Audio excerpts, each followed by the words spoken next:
برادران ملت اسلامیہ و معزز حاضرین مجلس و سجاد گانے حضور فدائے ملت علیہ الرحمت و رضوان سامعین کرام، السلام علیکم ورحمۃ اللہ وبرکاتہ۔ نحمدہ نصلی و نسلم علی رسولہ الکریم، اما بعد فاعوذ باللہ من الشیطان الرجیم ببرکۃ بسم اللہ الرحمن الرحیم۔ قال النبی صلی اللہ تعالی علیہ وسلم لن تخلو الارض من 40 رجلا مثل خلیل الرحمن بہم تغاثون وبہم ترزقون وبہم تمترون۔ صدق اللہ المولانا العظیم، صدق رسولہ النبی الکریم، ونحن علی ذلک لمن الشاہدین والشاکرین والمطمئنین والاشرفین والحمد للہ رب العالمین۔ بادئ توحید کے متوالوں، شمع رسالت کے پروانوں، اولیاء امت کے جانثاروں، حضور تاجدار مدینہ سرور قلب و سینہ، مشک عنبر سے زیادہ جن کا معطر پسینہ، ہمارے اور آپ کے بلکہ پوری کائنات کے سرکار سردار مدینہ روحی فدا جناب احمد مجتبیٰ محمد مصطفیٰ صلی اللہ تعالیٰ علیہ وسلم کی دربار گہر بار میں جھوم جھوم کر درود و سلام کی ڈالی نچھاور کریں۔ بآواز بلند پڑھیں درود پاک، اللہم صلی وسلم علی سیدنا شفیعنا حبیبنا مولانا ملجانا محمد بارک وسلم۔ صلو علیہ صلاۃ و سلام علیک یا رسول اللہ یا حبیب اللہ یا نبی اللہ صلی اللہ تعالیٰ علیہ وسلم۔ اولیاء اللہ بے شک مظہر شان الہی ہیں، اولیاء اللہ بے شک مظہر شان الہی ہیں، جو ان کے منہ سے نکلے وہ عین فرمان الہی ہے، جو ان کے منہ سے نکلے وہ عین فرمان الہی ہے۔ محترم حضرات و معزز سامعین کرام، بڑی سنجیدگی اور متانت کے ساتھ دو چار باتیں میں آپ حضرات کے سامنے کہہ گزروں۔ ایک حدیث پاک کی تلاوت میں نے کی ہے، ابن حبان کی روایت ہے۔ اللہ کے مقدس نبی صلی اللہ علیہ وسلم ارشاد فرماتے ہیں کہ لن تخلو الارض 40 رجلا من خلیل الرحمن بہم تغاثون وبہم ترزقون وبہم تمترون۔ اللہ کے رسول صلی اللہ علیہ وسلم ارشاد فرماتے ہیں ہرگز کبھی زمین خالی نہیں ہوگی 40 اللہ کے بندے سے، 40 اللہ کے ایسے بندے سے کبھی زمین خالی نہیں ہوگی جو حضرت ابراہیم خلیل اللہ کے پرتو ہوں گے۔ سبحان اللہ، جو حضرت ابراہیم خلیل اللہ کے مظہر ہوں گے، اور یہی 40 نیک بندے جن کی وجہ سے تمہاری مدد پہنچے گی، جن کی وجہ سے تمہارے اوپر رزق کی برسات کی جائے گی، اور جن کی وجہ سے تمہارے اوپر بارشوں کی فوار برسائی جائے گی۔ محترم حضرات و معزز سامعین کرام، مفہوم یہ ہے کہ اللہ کے کچھ نیک بندے ہیں، بالکل حدیث پاک کی روایت کے لحاظ سے 40 ایسے بندے ہمیشہ زمین میں پور ہو کر رہیں گے۔ اگر ان میں ایک انتقال کر جائیں تو دوسرا ان کی جگہ میں حاضر ہوں گے، اور یہ کون ہوں گے؟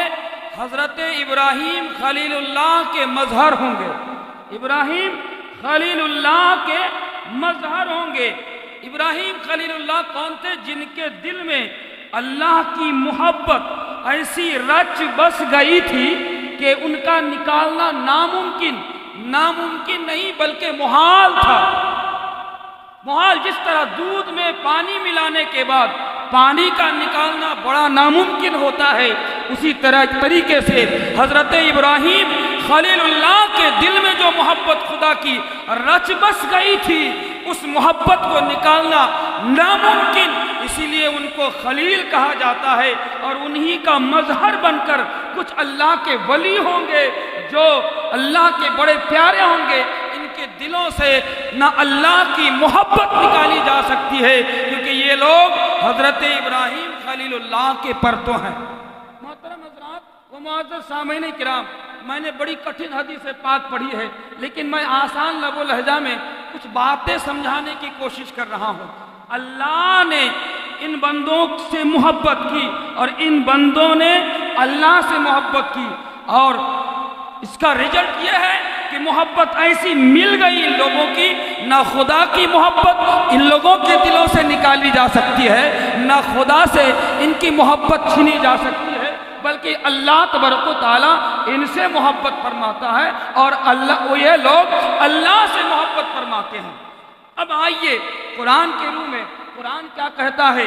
قرآن کہتا ہے کہ اللہ اس بندے سے محبت کرتا ہے جو بندہ نبی کی اطاعت کرتا ہے، جو بندہ نبی کی پیروی کرتا ہے، جو بندہ نبی کی اطاعت میں دن گزارتا ہے۔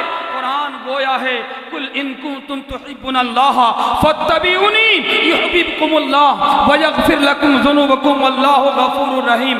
اے حبیب آپ فرما دیجئے اگر تم لوگ اللہ سے محبت کرنا چاہتے ہو، میری اتباع کرو، میری پیروی کرو، اللہ تم سے محبت فرمائے گا اور تمہارے گناہوں کو معاف فرما دے گا۔ اللہ کی محبت پانے کا ذریعہ کوئی اور نہیں سوائے اس کے کہ وہ نبی کی اتباع کرے، سوائے اس کے وہ نبی کی پیروی کرے۔ نبی کی پیروی چھوڑ کر، نبی کی اتباع چھوڑ کر نہ کبھی خدا ملا ہے نہ ملے گا۔ قیامت تک تم یوں ٹٹولتے رہ جاؤ گے، خدا ہرگز نہیں پا سکتے۔ خدا کو پانا ہے تو رسول پاک کی اطاعت میں اپنی زندگی گزارنا سیکھو۔ خدا کی محبت۔ اب میں کہنا چاہوں گا یہ عالم علی صاحب رحمت اللہ علیہ اللہ کے محبوب بندے ہیں، اور صرف اس لیے کہ انہوں نے نبی کی اطاعت میں دن گزارا ہے۔ داتا محبوب صاحب اللہ کے ولی، اللہ کے محبوب اس لیے ہیں کہ انہوں نے نبی کی اطاعت اور پیروی میں دن گزارا ہے۔ داتا محبوب صاحب کے ساتھ تمام جتنے بھی اولیاء کرام جن کے مزارات میں ہم حاضری دیتے ہیں، آپ بنگال کے کھاڑی سے لے کر کشمیر کے کنیا کماری سے لے کر بنگال کے کھاڑی سے لے کر کشمیر تک کہیں بھی چلے جائیں، جتنے بھی اللہ کے ولیوں کا دربار ملے گا، یہ سارے ولی وہ ہیں جنہوں نے سب سے پہلے نبی کی اطاعت کی ہے، نبی کی پیروی کی ہے، تب وہ ولایت کمال میں وہ پہنچے، تب وہ ولی کامل بنے ہیں۔ کوئی مختوم بنا ہے تو نبی کی اطاعت کا صدقہ ہے، کوئی غوث بنا ہے تو نبی کی اطاعت کا صدقہ ہے، کوئی صدر اللہ فاضل بنا ہے تو نبی کی اطاعت کا صدقہ ہے، کوئی داتا محبوب بنا ہے تو نبی کی اطاعت کا صدقہ ہے، کوئی خواجہ خواجہ بنا ہے تو نبی کی اطاعت کا صدقہ ہے۔ تاریخ کے اوراق کو الٹ کر دیکھو، نبی کی اطاعت کو چھوڑ کر نہ کوئی خدا پا سکا ہے نہ قیامت تک پائے گا۔ آج جو خدا کے محبوب بندے زمین کے اندر لیٹے ہیں، لوگوں کا ہجوم ہے، یہ یاد رکھنا یہ وہ بندے ہیں جنہوں نے نبی کی اطاعت کر کے پوری دنیا کو اپنے قدموں میں جھکایا ہے۔ محترم حضرات و معزز سامعین کرام، میری بات کدھر جا رہی ہے بڑے دھیان سے سنیں۔ نبی کی اطاعت کا دوسرا نام کیا ہے معلوم ہے؟ نبی کی اطاعت کا دوسرا نام ہے شریعت کی پاسداری کرنا۔ نبی کی اطاعت کا دوسرا نام شریعت کی پاسداری کرنا۔ جس نبی نے کہا تھا سئلت قرۃ عینی فی الصلاۃ، نماز میری آنکھوں کی ٹھنڈک ہے، اسی نبی اعظم صلی اللہ علیہ وسلم نے نماز کو سب سے اعلیٰ گردانا۔ نماز کے بارے میں یہ بھی کہا الصلاۃ معراج المومنین، نماز مومنوں کی معراج ہے۔ پتہ یہ چلا کہ نبی کی اطاعت کا ایک بہتر طریقہ، ایک بہتر ذریعہ نماز کی پابندی کرنا۔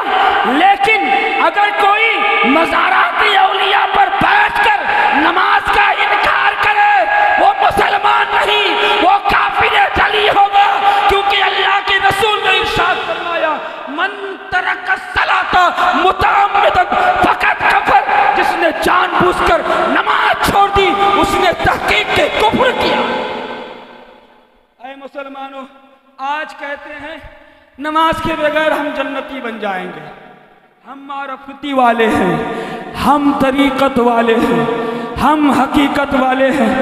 میاں جب تک تم شریعت کو اپنے سر پہ سوار نہ کر لو کبھی بھی حقیقت تک نہیں پہنچ سکتے، کبھی بھی معرفت تک نہیں پہنچ سکتے، کبھی بھی طریقت تک نہیں پہنچ سکتے۔ جب تک شریعت شریعت کو اپنا سر کا تاج بنا لو۔ مسلمانوں، حضرت سیدنا مفتی احمد یار خان نعیمی تفسیر نعیمی میں ایک بات شان حبیب الرحمن میں ایک بات لکھتے ہیں۔ کیا لکھتے ہیں؟ یہ جو کہتے ہیں نا کہ ہم تو صرف معرفت والے، ہمیں نماز پڑھنے کی ضرورت نہیں ہے، ہمیں قرآن پڑھنے کی ضرورت نہیں، مار گانجا پیو تم جنت میں چلے جاؤ گے، یہ کہتے ہیں نا تو آؤ۔ سیدنا وہ مفتی احمد یار خان نعیمی لکھتے ہیں شریعت اور معرفت کی ایک مثال کہ راجستھان آپ لوگ گئے ہیں نا، راجستھان اجمیر شریف گئے ہیں، وہاں پر رتیلی سرزمین پہ آپ نے دیکھا ہوگا کچھ عورتیں جو ہیں نا سروں پہ گھڑا لے کر پانی لانے جاتی ہیں۔ بہت اونچا گھڑا ہوتا ہے، گھڑا سر پہ بھی ہوتا ہے اور اپنے کوک میں بھی، اپنے گود میں بھی گھڑا ہوتا ہے۔ اب یہ دونوں گھڑا کو بڑا بیلنس بنا کے لے کے جاتی ہے۔ کہنے کا منصب وہ کہنا چاہتے ہیں جس کے اندر اتنی طاقت ہے کہ اپنے گود کے گھڑے کو وہ بیلنس بنا کے رکھ سکتی ہے تو اجازت ہے گھر سروں پہ بھی گھڑا چڑھا لو، لیکن تمہارا اگر کوک کا گھڑا سنبھلتا نہیں ہے تو سر پہ چڑھانے کی کیا ضرورت ہے؟ مطلب یہ بتانا چاہتے ہیں یہ کوک کا گھڑا شریعت ہے اور سر کا گھڑا یہ معرفت ہے۔ اگر تم سے شریعت نہیں سنبھلتا ہے تو صرف شریعت سنبھالو، معرفت سنبھالنے کی کوشش مت کرنا، معرفت سنبھالنے کی کوشش مت کرنا۔ یہ اولیاء کرام کو بدنام کرنا چھوڑ دو۔ یہ اولیاء کرام شریعت کی پاسداری کر کے ولی بنے ہیں۔ داتا محبوب صاحب شریعت کی پاسداری کر کے ولی بنے ہیں۔ خواجہ غریب نواز شریعت کی پاسداری کر کے ولی بنے ہیں۔ اور یہ میں نہیں، قرآن خود کہتا ہے کہ اللہ اسی کو محبوب بناتا ہے جو مصطفیٰ کی شریعت پہ چلے گا، جو مصطفیٰ کی اطاعت کرے گا۔ مسلمانوں، میں اب یہی بات کہہ کے رخصت ہو جاؤں گا کہ یہ اولیاء کرام کے مزارات اس لیے نہیں بنائے گئے ہیں کہ تم شریعت کی دھجیاں اڑاؤ۔ اولیاء کرام کے مزارات اس لیے بنائے گئے ہیں تاکہ یہاں سے شریعت کی پرچار ہو، شریعت کی تبلیغ ہو، یہ مقصد ہے۔ مسلمانوں، بس ایک بات حضور سے اجازت لوں، ایک بات بتا کے میں رخصت ہو جاؤں۔ کربلا کا پورا نقشہ آپ نے شعر میں سماعت کیا، امام حسین کی ہمت کو آپ نے سنا، علی اصغر کی ہمت کو سنا، لیکن کبھی جاننے کی کوشش کی کربلا کے میدان میں امام حسین نے اپنے 72 نفوس قدسیہ کو کیوں کٹوایا تھا؟ کبھی جاننے کی آپ نے کوشش کی؟ کیا ضرورت تھی؟ یزید نے بہت لالچ دی تھی، اے حسین تمہیں دولت ملے گی، شہرت ملے گی، تمہارے آل و اولاد سب بچ جائیں گے، لیکن سیدنا امام حسین نے ایک نہ سنی، کہا میرے نانا جان کی شریعت کو بچانے کے لیے ارے ایک حسین کیا، اگر میرے ساتھ 1000 حسین بھی ہو تو میں اس کی قربانی دے کر نانا جان کی شریعت بچاؤں گا۔ شریعت کہ معرفت بچاؤں گا، لکھا ہوا کہیں معرفت بچاؤں گا کہا تھا، طریقت بچاؤں گا کہا تھا، حقیقت بچاؤں گا کہا تھا؟ نہیں، کہا تھا شریعت بچاؤں گا، کیونکہ شریعت ہی ایک ایسی چیز ہے جس سے معرفت ملتی ہے، جس سے حقیقت ملتی ہے، جس سے طریقت ملتی ہے۔ مفتی احمد یار خان نعیمی فرماتے ہیں دودھ ہوتا ہے دودھ جس سے گھی بھی بنتا ہے، جس سے ملائی بھی بنتا ہے، جس سے پنیر بنتا ہے، لیکن سب کا ماوا، سب کا ملجا دودھ ہوتا ہے۔ اسی طریقے سے دودھ نہ ہو تو ملائی نہیں ہو سکتی، دودھ نہ ہو تو مکھن نہیں بن سکتا، دودھ نہ ہو تو دہی بن نہیں سکتا۔ اسی طریقے سے شریعت دودھ ہے، اگر شریعت نہ ہو نہ معرفت کا پتہ ہوگا نہ حقیقت کا پتہ ہوگا۔